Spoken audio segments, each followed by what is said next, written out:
Atkinson and Josh Williams with the trends. We're going to talk about Nottingham Forest. We're going to talk a little bit about shots in the first half in particular for Liverpool last season and this season, both for Liverpool and against Liverpool. And then I want to talk a little bit about pressures and pressure regains across the league. This is, of course, about the trends, and there is quite a startling trend that I want to sort of bring to attention and ask a couple of questions about. I haven't got any answers.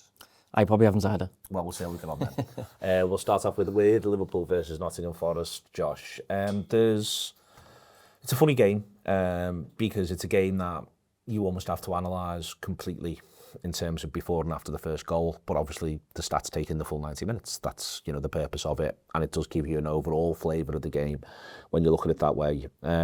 Were you happy enough with the selection at the time from what you could see for the first half an hour? Was there anything you'd have done differently in hindsight? Do you feel as though that's fair criticism, unfair criticism? I think his hands were largely tied. I think that the one issue I did have was going with Isak over Ekitike. I would have went with Ekitike and I would have used Champions League games to get Isak up to speed. I was quite surprised he did that. Other than that, I think the Szoboszlai right back thing, people have since criticised and people have since used that as almost a stick to beat him with after the game. That's why we lost. First half an hour, Szoboszlai plays there. We played really well, I felt. I thought he played well, Jones played well and Salah played well. Yeah, for me, it was like the right side's working. Yeah, it was one of the things I was watching whilst I was watching the game, and I also thought it was the best Gakpo and Kerkez had looked as a little partnership down the left-hand side for half an hour. I mean, everything that happens after half an hour is different, but I thought it, you know, I thought all of that worked for both sides. Yeah, you're not the first to point out the Gakpo Kerkez thing. I've seen. I was on a podcast, my podcast yesterday, and Andrew Beasley said the same thing. So. I think that's definitely a thing, and I think if you look at the right back situation, you know, we don't actually have a fit right back at the moment. You've got to play someone there. It was a mixture of Szoboszlai and Jones. For me, it was okay. So I'm not going to use that one to criticise him. But yeah, for me, it was the Isak Ekitike thing that I probably had an issue with. But other than that, largely fine. My one note on the Isak Ekitike thing is it's another one of these where I think he's looking at the long term in terms of wanting to try to play him into fitness, match fitness. And we've seen that in other games this season, and it does feel to me as though it's cost Liverpool points. Now, I don't know if it does cost Liverpool points against Forest in that it's only half an hour. That, you know, Liverpool's malaise and issues, I think, after the half an hour mark are much greater than who's playing number 9, to be crystal clear. But I do sort of think there's football matches happening now. And the general sort of feel for those players, you know, you might see the benefit of this in 2 weeks' time. Maybe we'll have a better Isak than we would have had otherwise. And an Isak that's ready to go and an Isak that's ready to fire Liverpool to a good run over Christmas, maybe.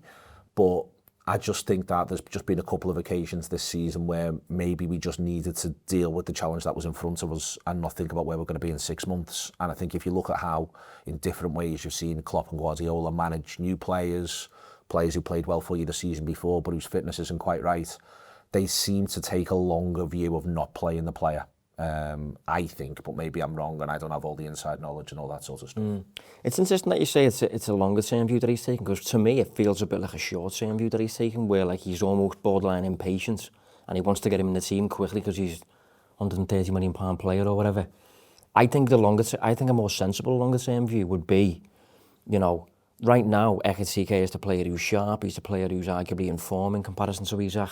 Play him for now. It's not like you're playing, you know, trying to think of a Carlos Vinicius or someone like that when you've got Harry Kane on the bench. You know, Ekitike is a very good player, mate. So I think you could take that long-term view where you're thinking, like, we've got all the time in the world, we've got 5 years plus to get Isak up to speed, obviously within reason.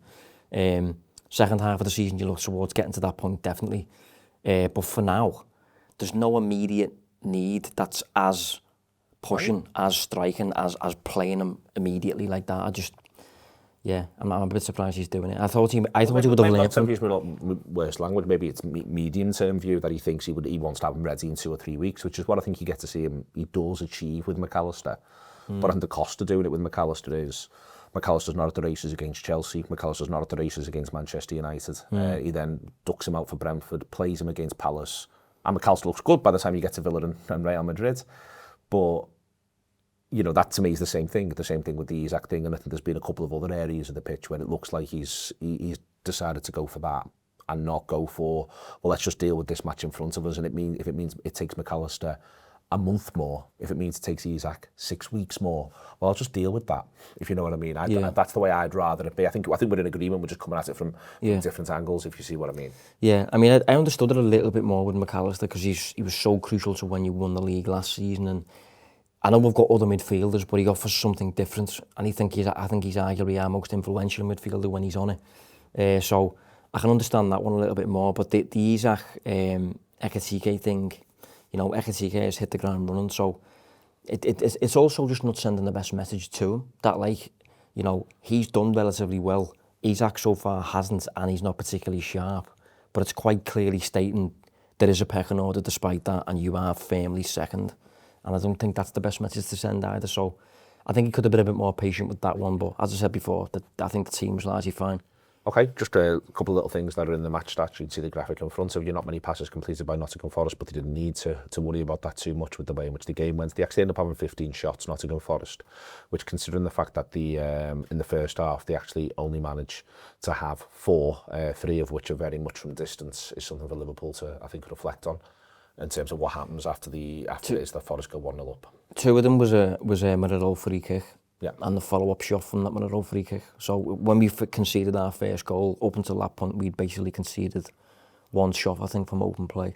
Yeah. And that was from outside the box, so... Well, yeah, I've got that in a minute to come, but then it ends up being 15 shots for Forest, of which 8 were on target over the course of the match. And again, as I say, Liverpool needs to have a little think about that. Race chart shows Liverpool, it's a really strong race chart up until 30 minutes. It might not seem like tons, but it's actually quite rare.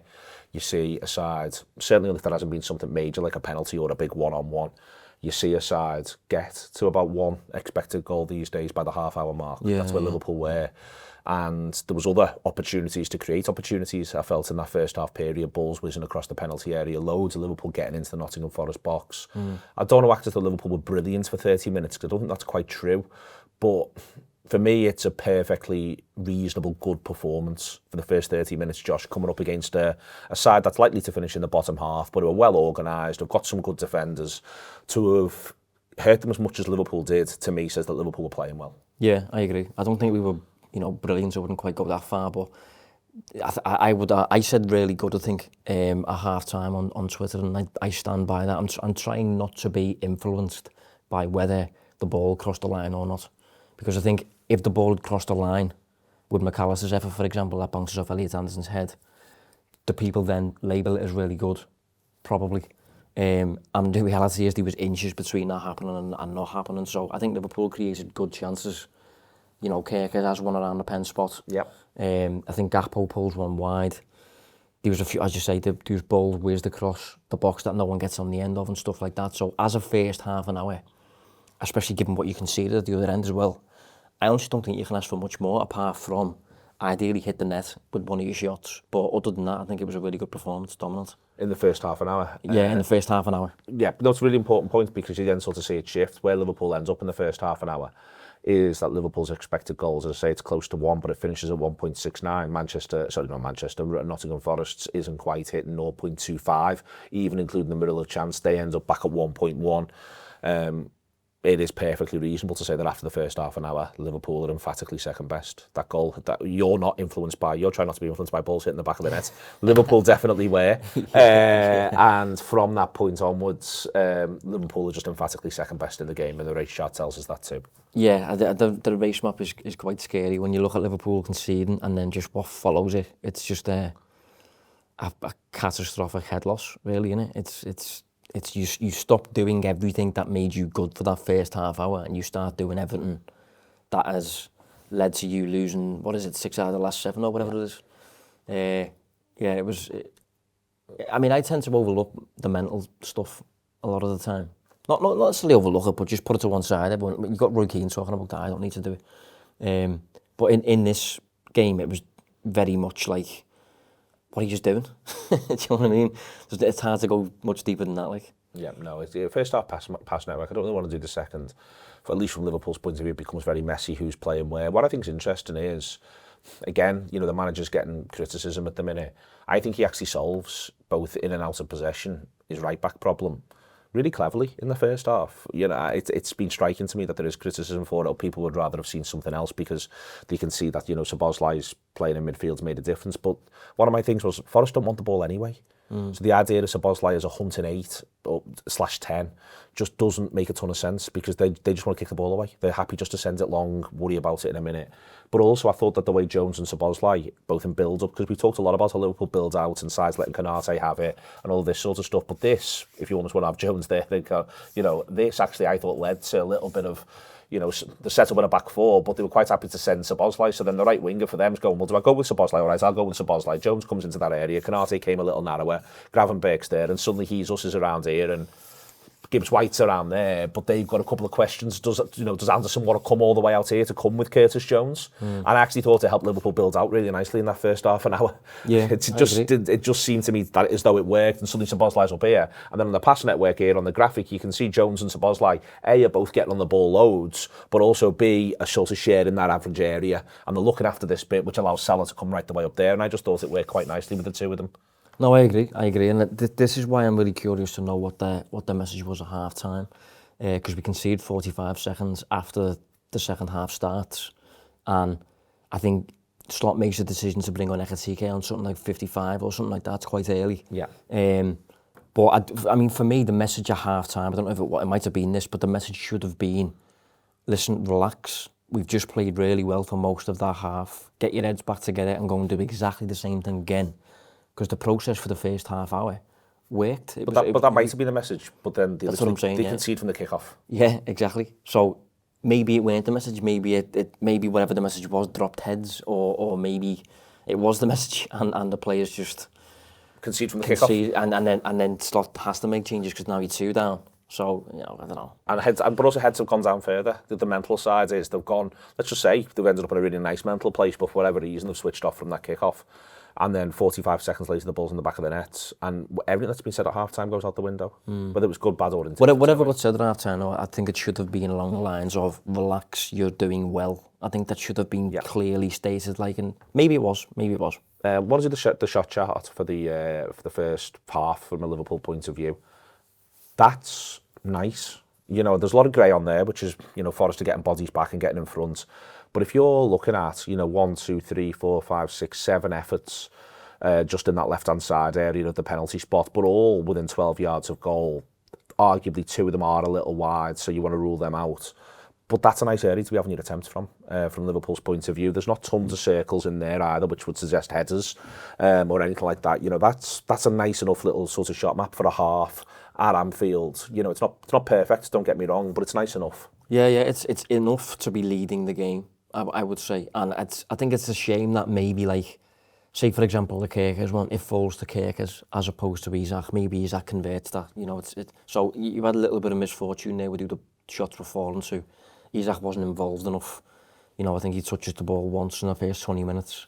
But the actual product that you're creating as a team when it comes to shots, I would have probably taken that for the first half hour. Like, I would assume one of them might have went in as well, and it very nearly did. Very nearly did. This is the goal. I very rarely show this graphic because I don't think it's often not particularly instructive from just in a number of ways. One of my issues is you've written about Liverpool and set pieces. I was right in line with it in the ground. And as in, like, in line with the shot. In the Kop, was you? No, I was in I was the other side. So I was in the centenary, upper centenary. Okay. So I could see it as it falls to him. And before he strikes it, I go, it's in. And I don't do that all the time. But I could see the channel. The point about this is Liverpool's players are in blue, so I apologise for that. Liverpool's players are in blue here. The Forest players are in red. And the ball is where Murillo is. And effectively, the way Liverpool, from the breakdown, the way Liverpool are structured, if he just kicks it away from Liverpool players, it goes in the bottom corner. Yeah. And I don't know if that's something which, you know, your set-piece coach should be dealing with. I don't know enough to sort of say that. I just think it's worth remarking upon. That all Murillo has got to do, it's almost like a guide. So in the end, it's only 0.1, the chance on expected goals on StatBomb. That's what they've got it as. But the post-shot XG on it ends up being 0.9 because of where he puts it. But my point about this is often we'll say, well, if there's a lot of players around, it's not as good of a chance as you think. It's a really full penalty area, but he literally just has one channel to pass it through. And we can talk about the offside thing or not, but it just seems to me as though, you know, we've talked about those block shots as well from Forest. watching it back on more than one occasion, those Liverpool players just aren't alive enough. They're not trying to land on this grenade. Instead, they've done the absolute opposite and created a fire lane for them to put it through. Yeah. I mean, the set pieces thing is something I felt important to touch on because it's ultimately nothing to do with Arne Slot in a weird sort of way. Like he doesn't actually coach them when they happen. He sits down, Adam Briggs stands up, and Liverpool so far in the Premier League this season have scored once and conceded 9 times from set pieces. So that's -8 before Slot's even involved in a weird sort of way.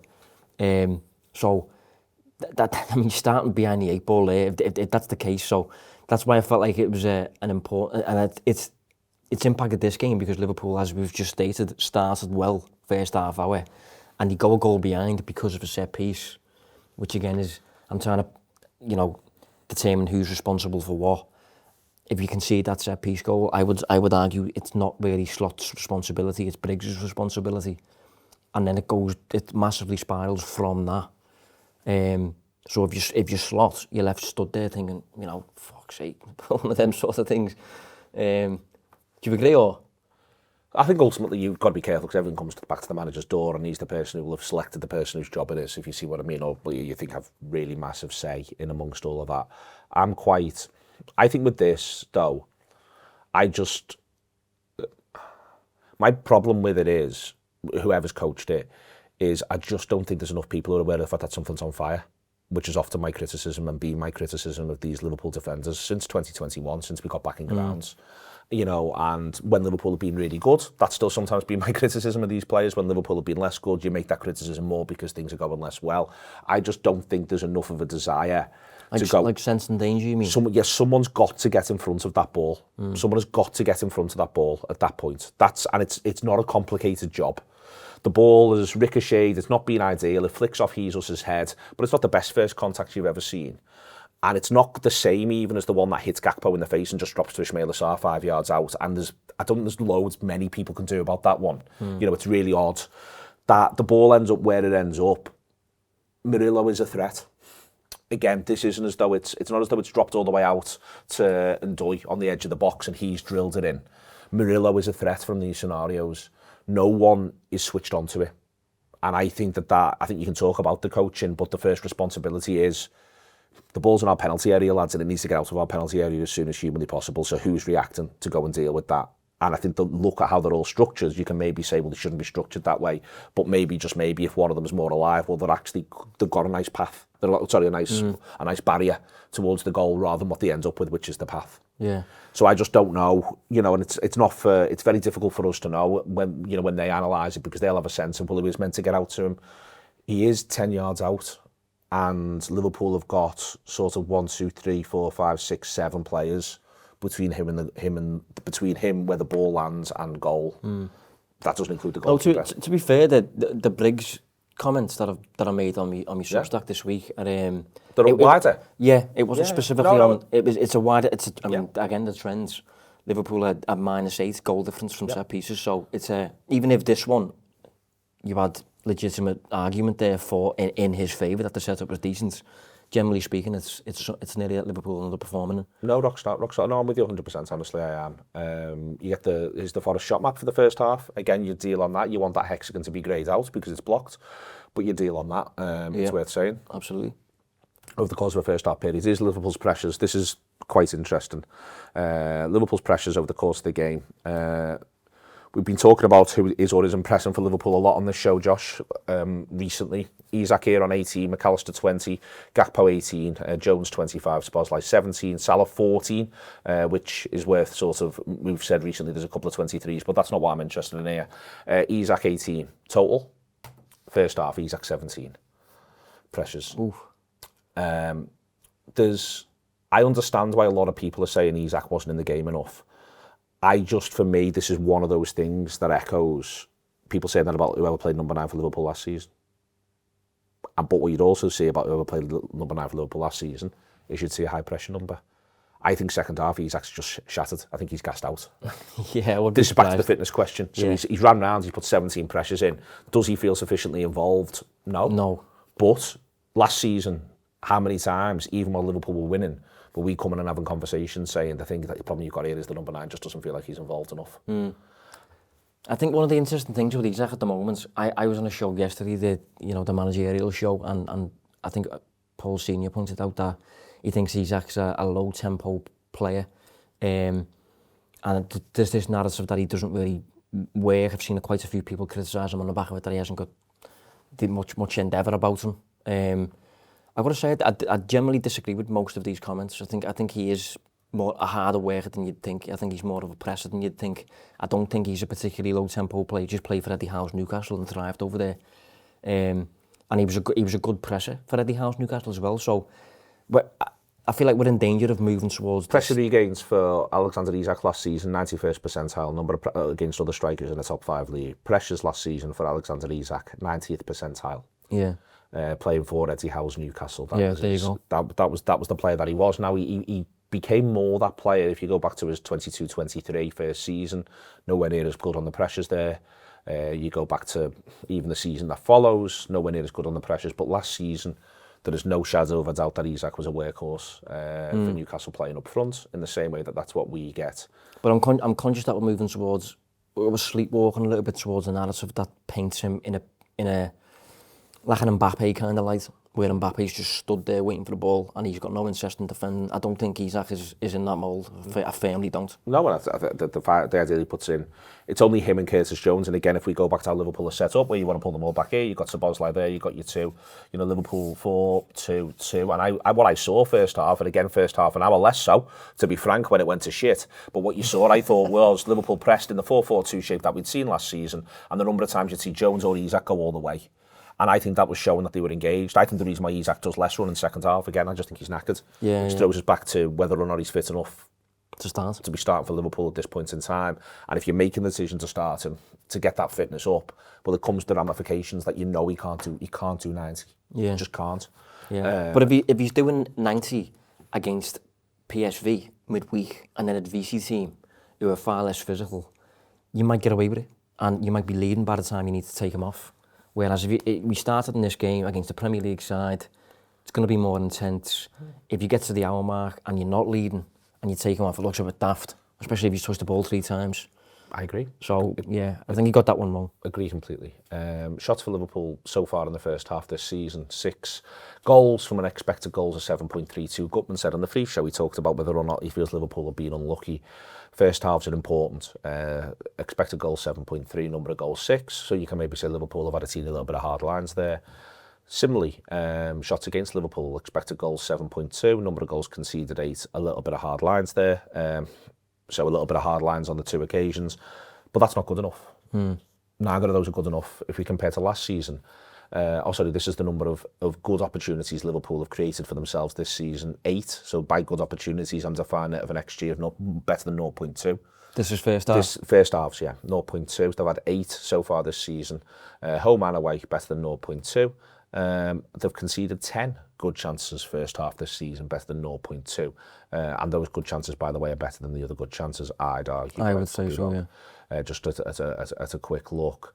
If you look at last season, we'll out them through the slides a little bit here, but that's fine. In the first 12 games, Liverpool created 13 good chances over the course of first halves. This season, as I say, so far it's been 8, and they conceded only 5. So I'm happy to say, people can say, well, I think Liverpool have been a little bit unlucky with this. You're on here, you love to use this sort of language. What I would say is that in terms of overall shots and XG, Liverpool are making first halves a coin toss. In terms of good shots and XG, Liverpool are making first halves a coin toss. Compared it to last season, on good shots, 13-5. Liverpool were not making last season a coin toss. No, that's taking care of your own chance, I suppose. You know, the element of chance that you're leading into there. Liverpool are doing that this season, and I must say, I wouldn't really lean into the whole narrative that we've been unlucky with our finishing or conceding. I mean, there's a little bit in there, but not enough for you to suggest that this is wild or anything like that. And I think what's weird is we've had hot and cold runs. You could argue, I think, where the first half of the season so far we won a lot of games with last minute winners and things like that, and Szoboszlai free kick against Arsenal and stuff, and then lately it's maybe come off a little bit. But I think generally speaking, for the season as a whole, we're probably, when it comes to finishing and conceding, I'd say we're largely where we should be, to be honest. Yeah, last season, sorry, first 12 of this season, Liverpool's expected goals, first half is 7.22, conceded, so chances conceded 7.22. Last season, first 7 games, it is 4.77, but as we've demonstrated, significantly fewer good chances. You have a look at that one there, the 4.77 one, you can see there's a lot of blue, there's a lot of stuff from distance, which is not the case in the overrides and stuff from this season, where Liverpool have been conceding more good chances. Chances created by Liverpool last season in the first 12 games, all the way through here we're comparing apples with apples, 7.64 in total, which isn't markedly different to where Liverpool have actually ended up this season, 7.32. But again, we've already pointed out that there's more good opportunities in amongst there, but I also want to point out in the round on this one that there is one other factor.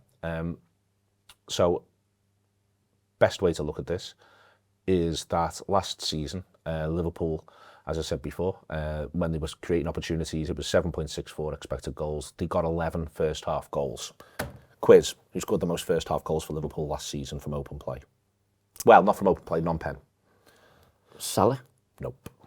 How many goals did Salah score from open play in the first half in the first 12 games last season?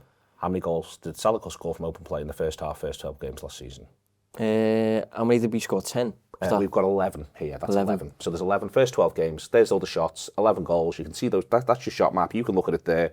11 goals. How many did Salah get? I would have guessed 5. Salah got 0. Did he? Yeah. Didn't score a single first half goal from open play last season. Was it Jota then? Was it? Nope. Go on. Diaz. Diaz. Diaz is first. Guess who's second? No one named so far. Nunes. Yep. Was it? Yep. Nunes got 2. Oh, I didn't feel like it. So 11 goals Liverpool scored in the first halves last season in the league in the first 12 games. 5 of them were scored by Diaz, 2 of them were scored by Nunez. The others were scored by, off the top of my head, let's see if I can get it right, Jota, Van Dijk, Szoboszlai and Konate. They scored the first half goals that weren't penalties for Liverpool last season. There's the 11 goals that Liverpool scored last season in the first half in the first 12 games, and there's a penalty in there for Salah as well. Salah didn't score 1. This is the way in which it goes. So far this season, Liverpool's first half goals are 6. Liverpool have scored 6 first half goals this season. That don't include penalties versus last season's 11. You can see them there. These are Diaz's. This is Diaz last season. This is his shot map in the first halves of games. His shot map or his goal map? His shot map. Right. So in the first halves last season, this is Diaz's shot map. 2.04 expected, scores 5. Have a little look at them. I think it's fair to say... That's for the whole season? No, that's the first 12 games. Right. Okay. I think it's fair to say that Diaz plays the vast majority of those games in the first 12 left wing. It's only around game 12 in the season he begins to come in and do a centre-forward thing. It's around now when Liverpool play Real Madrid and Manchester City, and that's the period where it begins to be a little bit more of Nunez and Diaz doing a job share. So this predominantly covers the period where Diaz was left wing, scores 5 goals from the position, expected 2.04, but look at where those shots are. Yeah? Yeah. Okay, that's a second half shot map, 1.3, 0 goals. Obviously a lot of the time as well they've been subbed, on around 60, 65, 70. 0 goals, but that's his second half shot map. These are Diaz's goals, okay? So they're his goals. So you can see where they are. 2 6-yard box, 1 pen spot to the right, 1 pen spot even further to the right, and 1 in line with the post around the D on the left-hand side. That's where he is. So that's where his goals have come from. That's Gakpo's shot map in the first half this season. Nowhere near as healthy, is it? It's distinctly unhealthy. Yeah, I mean, the colour of it especially. Yeah. You know, there's no red at all. It's very cold, but that way it's not very warm, is it? So Liverpool have gone from, you want to talk, because the way we perceive Gakpo is he's all about output. So when there's a piece in the Athletic today, and it's making this argument about the thing that Diaz was really important for Liverpool last season was counter-pressing and dragging Liverpool up the pitch, and and when he went central, he did this and all of that sort of stuff. The truth of the matter is, the thing he was good for in the first 12 games of last season was scoring. Scoring goals, yeah. It was output. He was getting output. And I remember we were doing these shows and we were saying one of the brilliant things that Slot's done is he's unlocked Diaz's output. That he was frustrating at times. We weren't quite sure where he was, what his level would be. But it was frustrating. And we forget, because not least because if you do what me and you do, you talk so much about football, you forget what you said. I went back and found a couple of things where people were saying it's dead interesting how Slot's come in And he's said to Diaz, you're going to have greater movement, and he's got him getting between the posts more than Klopp ever did. And here, the comparison for where those shots are in the first half, it's 13 shots. It's worth pointing out, it's 13 shots. Diaz in the first half last season, first 12 games, it's only 9. But it's so much healthier. Yeah. He's between the posts, he's attacking the back post, he's pulling out to the right as and when he needs to. So would you put that down to the individual in out of interest? Yes. Okay, because the manager's the same. Yes. I think that... I think that he's just not as good. Did you watch the North London derby? You see the goals? I've seen the goals, yeah. So the Trossard goal, we did it on Review Extra, and the Trossard goal... First one? Yeah. I said it was like a Sadio Mane goal. Yeah. And it was like a Sadio Mane goal, but it's actually like a last season Luis Díaz goal. He's made that run, and he's coming off his man from a wide area. No one knows who's meant to pick him up. It's it's odd in that when you watch it, it manages to be on everyone's blind side, which is sort of what Mane was brilliant at as well. But it's actually a Luis Díaz goal from last season. Yeah. And at the minute, Liverpool have got no one making that run. Yeah. I would agree with that. Yeah, I think Gakpo's a bit more predictable in what he does. I think I would say easier to mark, but that blindside one that you've just said, where Diaz will suddenly pop up somewhere where you wouldn't expect, Gakpo is a lot more formulaic with the way he does things. And it's so rigid in terms of the area. Yeah. And it's not even this idea of all, because we see him get a ton of stuff at the back post. Gakpo gets, he's shown that he can do the back post thing, at his time at Liverpool. But whether or not I don't think it is instruction. I refuse to believe that the manager's saying, I don't want you to come and hit the pen spot if you're playing in a wide area for Liverpool. But I don't think he, in quite the same, and I think it's about pen spot, I don't think it's about back post. If you see what I mean. I think if you go back to looking at those Diaz goals, there's something that, all those Diaz shots, there's something that's more about, there's bits of back post. But for me, it's about deciding, I'm going to come in and I'm going to make it happen from this flank into that area. Yeah. And I think it's a marked difference. We've just said last season, Liverpool scored 11 from open play, non-pen first 12 games of the season. This season, we've said they've scored 6. We've said that Diaz scored 5. Obviously, that's so reductive. I don't need to be quite so reductive. I know what you're getting at. So for me, this isn't about Diaz even as a ball carrier. This isn't about Diaz as a counter presser. This isn't the whole, and he'll drag you up the pitch and he fights and all of that. I think it's about whatever it was that him and Slot worked on last season in the early part in pre-season, he starts the season and he has a desperation to attack the penalty spot. Yeah. And you picture it in your mind's eye. It doesn't take much imagination. No, I agree with you, yeah. He was breaking the game for us, really, in the first half of the season. first quarter of the season, at least. And, as part of that, Nunez throws a couple in there. It's interesting, Nunez's ones both come from wider areas on the right-hand side, pulling into the space that Salah's vacating. That's the goal against Bournemouth, and it's the goal against Villa. Nunez pulls into that situation in first halves and explodes into there. In your mind's eye, do you see anyone doing that for Liverpool playing up front this season? You just sort of don't. And this is, I think that at the minute, you can end up, if you're not careful, deciding that Liverpool aren't doing anything right. And maybe they aren't. But I think a big part of this is, I think the movement, when we're attacking from those front players, just has not quite been strong enough. People want to keep talking about the out of possession stuff, and I understand why. But what are those front players doing in terms of, how do I give someone a ball? How do I give someone a speculative area to put it into where I can make the best of it? And I don't think they're doing that.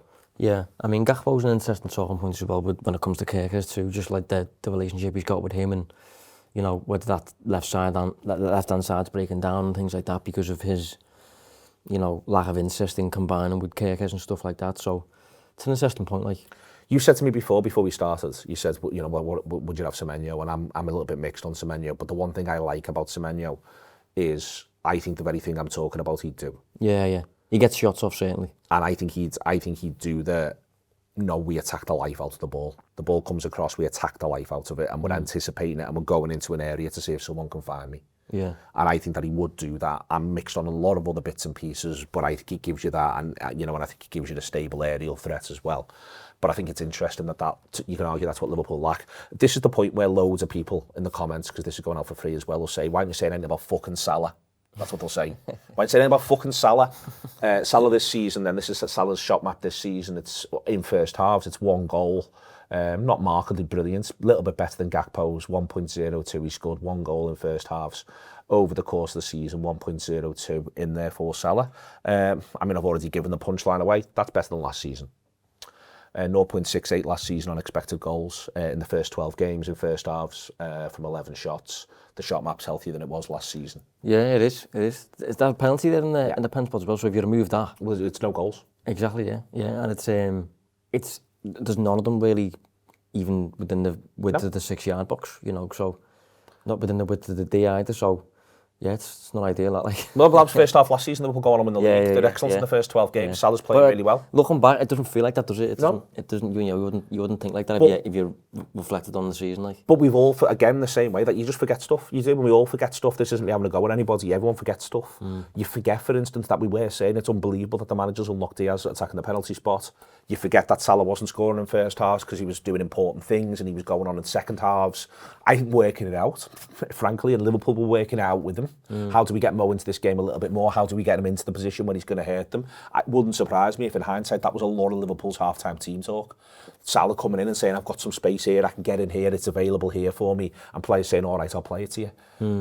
Maybe some video stuff from the coaches either saying to Salah, you come here, or explaining to players in other positions. Mo's making that run. Yeah. If you can find him, he can hurt them. Yeah. As it is. Even the stuff where Salah cheats though, and he stays high, and when everyone else is attacking and stuff like that, that kind of becomes a thing where you're going to really benefit from it when you have the lead. Of course. Diaz was giving him the lead a lot of the time.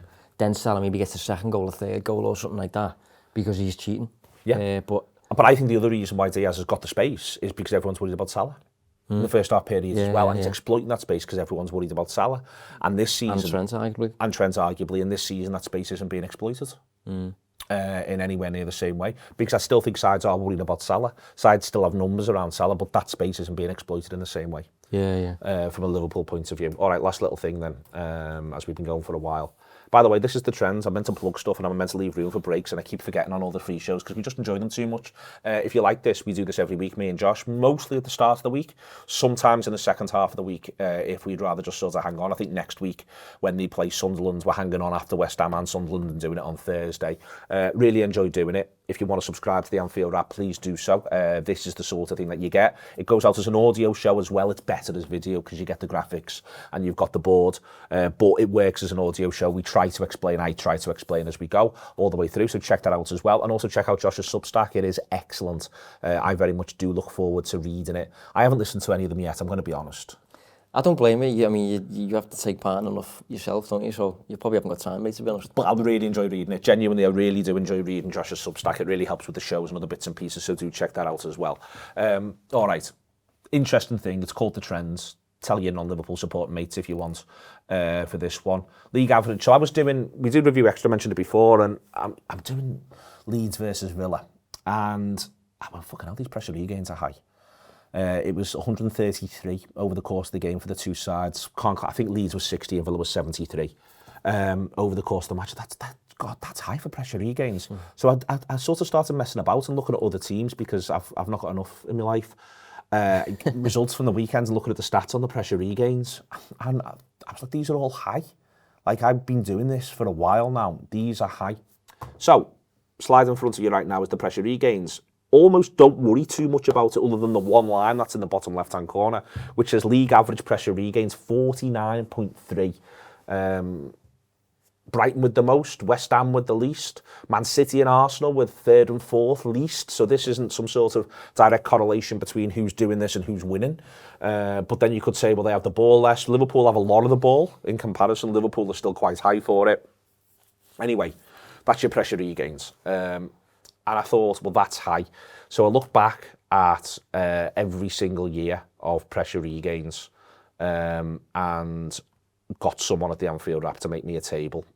So here is the table. I haven't put it on the slides because he hadn't made it, so we'll get it there. Season year end is what I've got there for number of pressures, pressure regains, counter pressures and counter pressure regains. Start at the bottom, which I know is an ideal, 2026. This is league average, 179 pressures every 90, every team. pressure regains 49. Counter pressures 40, counter pressure regains 12. That's 2026. That's this season so far. I've checked. Let's do the other numbers. 25. Pressures 180, counter pressure regains 34, counter pressures 34, pressure regains 4. To explain this, a counter pressure is when you press within 5 seconds of losing the ball. Pressures are just pressures, and pressure regains are when possession's turned over. I think it's within 5 seconds of a pressure. It might be 3 seconds. Counter pressure regains the same. Go all the way back to 2022, pressures 147 maximum, pressure regains 26, counter pressures 30, counter pressure regains 3. Since 2022 to 2026, the number of pressures has gone up, not an insane amount, but gone up in there about sort of 20%, just sort of looking at it off the top of my head.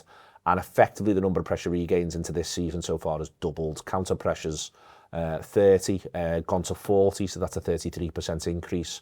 And the number of counter pressures themselves has increased by 400% per counter pressure regains. Do you feel like you're seeing that when you're watching football matches? No, absolutely not. I'm very, very surprised by that. Maybe it's linked with the previous graphic that you showed where the likes of Arsenal and Man City are maybe doing it a bit less than you typically associate with them. Like Guardiola teams always going to press inside. They're arguably pressing a bit less this season. Well, they're pressing less proportionally. Yeah, it just feels like we're seeing a few more like mid blocks nowadays compared to like that peak Klopp Pochettino era where everyone was pressing. So yeah, I'm very surprised by them numbers. I was shocked. Yeah, I don't feel, so I've checked loads of other things. As I said, I haven't got enough to do. So I checked high pressure shots, not gone up. Not gone up. Okay. I looked at all the other possible things that could in some way, shape or form influence. No one's writing about this that I can find anywhere either. That could influence this in terms of, what the possible outcomes could be. And there's not a massive uptick in counter-attacks. There's not a counter-attacking shot. There's not a massive uptick in high-press shots. And yet, I'm not going to argue with the numbers. Definitions haven't changed. The way this is being measured hasn't changed. I don't believe it's being measured any better. I believe that this is what's happening. And I think that the why of it is really interesting. And especially when you then extend it into the counter pressures. So it's just essentially the league has just become obscenely physical. Is that what you're saying? I think it's more... Despite already being physical, by the way. I think it's possibly a bit of that, but I think it's actually... sides are happier. So I think that something happens wherein sides, if they're getting pressed, so let's just almost, in fact, let's have Liverpool pressing Nottingham Forest because it's more realistic anyway. So Liverpool are sort of looking to hunt it down against Forest. And in the past, I think there was a little bit more of a desire for Forest to think, well, we can't just give Liverpool the fucking ball back. And this isn't just a game state thing with Liverpool. I say this is league-wide. So we want to look after it a little bit more. So you get pressed and you look to keep moving it. And all of that. And I think that what this is actually now being is, if I say a bit of a miscount, I think the reality is sides are going bing, bing, bing, bing, bing. And let's just say, for instance, this is Jones. Jones goes and presses Milenkovic and he sends it long and it comes to Virgil. That's a pressure regain. Right, okay. Virgil's now, Liverpool have regained the ball off the back of that pressure, theoretically, but he's happier to do that. So that counts as one, if you see what I mean. Now, Virgil might, if it's a header, Virgil might nod it into, here's McAllister. And they might be thinking, right, let's get after McAllister. At which point then, are they doing a counter pressure? Well, it'll depend a little bit on literally the measurement of the length of time for which the ball's been in the air and so on. But let's just hypothetically say yes. And then what might happen is they could win it back there on McAllister. So McAllister gone in there, he's won it back, and then he doesn't then go that way. There's not an increase in high press shots. There's not an increase in counter-attacking shots. He doesn't go that way. He goes that way, or that way, or that way. So we've got the ball back here. And remember, a lot of second balls in there, you mean? So I think that's the first ball, when it's sent, counts as a pressure regain, and I think this then counts as part of, and if that comes off, even if it doesn't matter, because we've got one pressure regain here, but we might now have two. If you see what I mean, in just one sort of passage of play, the way in which it's gone. And I think that that's part of what it's measuring. So I think it is a bit that physicality, but I think it is that sides are happier to say, we just want to have the ball. We're happy for you to have the ball back. Not least because we think we'll get it back from you again in a minute, because you'll do the same thing back to us. And you'll go long when maybe in previous years you'd have looked for one more pass to one more pass to one more pass to one more pass, maybe work it up the line and go from there. I think sides are saying, no, we're not doing that. And so that happens. I think there's potentially, a fair bit of like, it's a bit of a man-marking league nowadays, isn't it? Where everyone's going like man for man all over the pitch. So you're engaging naturally in far more duels. It's about individual battles and all that. So I think that ties in. Yeah. And then, so there's Klopp's line. Do you remember Klopp's line that counter pressures, that gegenpress is the best number 10? Yeah. So that was what Klopp used to say. I think that now you can make an argument that gegenpress is the best number 6.